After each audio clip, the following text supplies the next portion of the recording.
Hello everyone, आज की इस वीडियो में हम डिराइव करेंगे centre of mass of the hollow cone. Hollow cone के सेंटर ऑफ मास को डिराइव करेंगे। हम लोगों ने centre of mass of A solid cone derive किया है। अगर आपने इस वीडियो को नहीं देखा है तो please watch this video, it is mentioned in the i button. Now let's come to the hollow cone. आप देख रहे हैं कि ये एक हॉलो कोन का मतलब शेप है। और हॉलो कोन कहने का मतलब क्या है कि अंदर खोखला है, अंदर खाली है।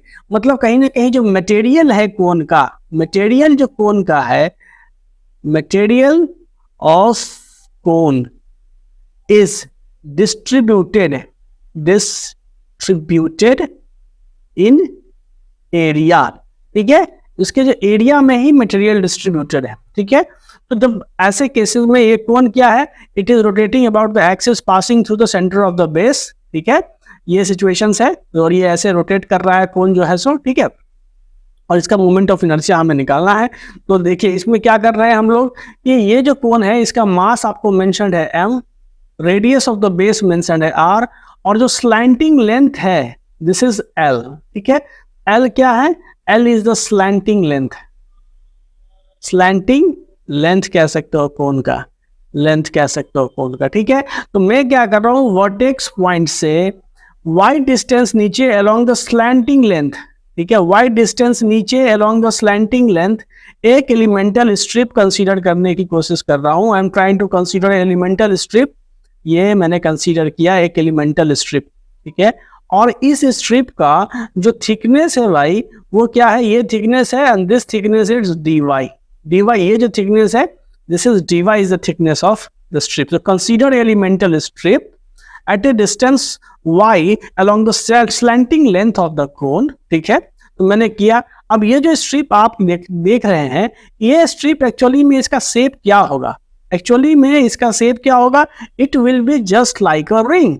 ठीक है, it will be just like a ring, क्योंकि अंदर तो कोन हॉलो है। तो जब तुम इसका ये स्ट्रिप को बाहर निकालो, ऐसे देखो तो ये क्या है, it will be just like a ring. ठीक है, ये रिंग के शेप का होगा, which is rotating about the axis passing through the centre. जो कैसे रोटेट कर रहा है, it is rotating about the axis passing through the centre.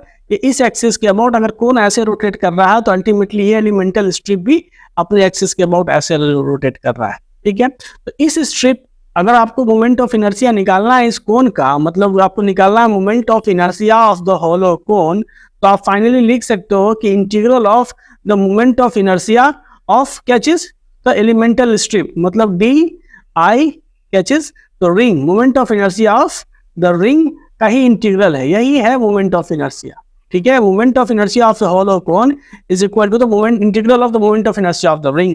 अब देखो, जब रिंग का मोमेंट ऑफ इनर्शिया वैसे क्या निकाला था आपने, आई निकाला था, रिंग का आपने क्या निकाला था, एम आर स्क्वायर, एम और रेडियस, आर रेडियस था।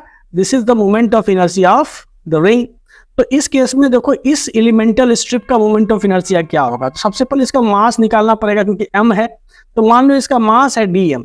ठीक है, अगर dm इसका मास है तो dm इज इक्वल टू क्या चीज, तो mass per unit area of the hollow cone. आप लिख लो इसको इक्वेशन में, mass per unit area, per unit area, ठीक है, of hollow cone, of hollow cone.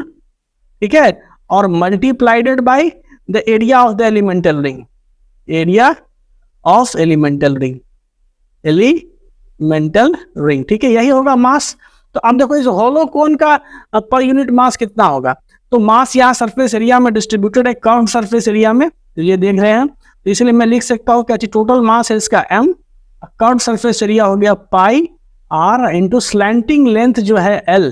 तो पाई आर इंटू, यहाँ आर कैपिटल है क्योंकि रिंग का जो ये जो आपका होलो कोन का रेडियस क्या है, कैपिटल आर है, तो कैपिटल आर, और इंटू यहाँ पे हम लोग लेंथ लेंगे, स्लैंटिंग लेंथ, और into area of the ring. तो इसका क्या है, ये रेडियस है आर।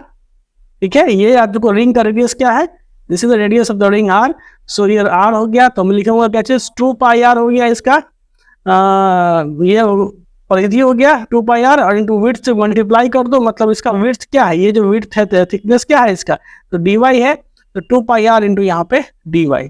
तो पाई से पाई कट गया, अल्टीमेटली जो आपका मास आ गया वो क्या आ गया, twice of m r into dy by capital R into L। This is the mass of the elemental ring. ठीक है। अब मास निकल गया तो मुझे निकालना था क्या चीज, इसका moment of inertia of the ring क्या होगा, तो आई मोमेंट ऑफ इनर्शिया होगा, आई रिंग जो है यहाँ पे क्या होगा, it is d M into r square, ठीक है। और यही आई रिंग जो है सो मैं इसमें सब्स्टिट्यूट करूंगा।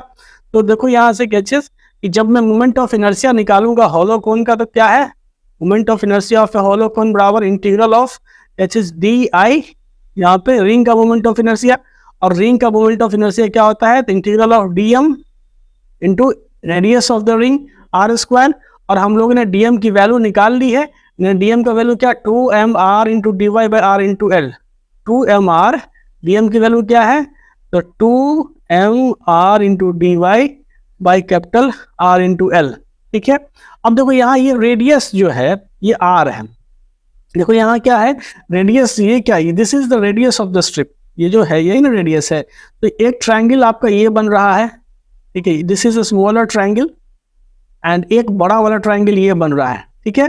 तो from concept of similar triangle से ये आर हो गया, और ये जो स्ट्रिप तुमने यहाँ कंसीडर किया था, ये जो तुम्हारा स्ट्रिप था ऐसा, यही था ना स्ट्रिप, इस स्ट्रिप का रेडियस जो था ये तुम्हारा आर था, और ये स्ट्रिप यहाँ से स्लैंटिंग लेंथ कितना था, वाई डिस्टेंस नीचे था।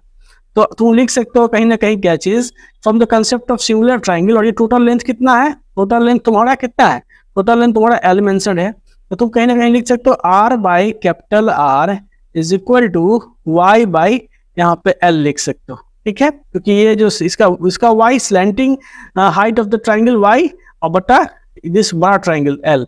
यहाँ से आर की वैल्यू क्या आ जा रही है, ये आ जा रही है y by l into capital R. अब देखो यहाँ से मैं डीएम की और आर की वैल्यू सब्स्टिट्यूट करूंगा, डीएम हो गया मेरा twice of m r into d y by r into l, और आर का वैल्यू है यहाँ से वाई बाई एल और इंटू कैपिटल आर पे होल स्क्वायर, ठीक है। तो इसको जब मैं सॉल्व करता हूँ कांस्टेंट बाहर निकालता हूँ, तो 2m, ठीक है, और ये हो गया बाई आर एल क्यू, ठीक है, 2m by R L Q. और यहाँ से देखो तो ये आर यहाँ भी है, अल्टीमेटली ये आर यहाँ था तो डीएम इंटू आर था, और यहाँ पे आर स्क्वायर है तो ये क्यू हो जाएगा, ठीक है। इसको मैं हटा करके यहाँ पे क्या कर देता हूँ, यहाँ क्यू कर देता हूँ, तो ये हो गया 2m by r into l cube, ये एल के पावर 4 हो गया, ठीक है, एल के पावर 4 हो गया, और यहाँ पे इंटीग्रल क्या हो गया, यहाँ पे आर के पावर भी 4 हो गया, यहाँ पे आर की पावर क्यू हो गया, आर की पावर क्यू, और ये हो गया कितना, तो वाई क्यू इंटू यहाँ पे डी वाई। अब देखो यहाँ से वाई की वैल्यू कहाँ से कहाँ वैरी कर रही है, ये एपेक्स पॉइंट पे वाई की वैल्यू 0 है, और यहाँ पे वाई की वैल्यू कैपिटल एल है, तो स्मॉल एल है, तो तुम लिख सकते हो यही नहीं, यहाँ से आर स्क्वायर हो जाएगा, ये तुम लिख सकते हो 2m r square by l to the power 4, और ये हो गया कितना है, कहाँ से क्या इंटीग्रेट होगा, 0 टू एल इंटीग्रेट होगा, तो इसका करोगे तो ये क्या हो जाएगा, y to the power 4 by यहाँ पे 4, और ये 0 टू एल।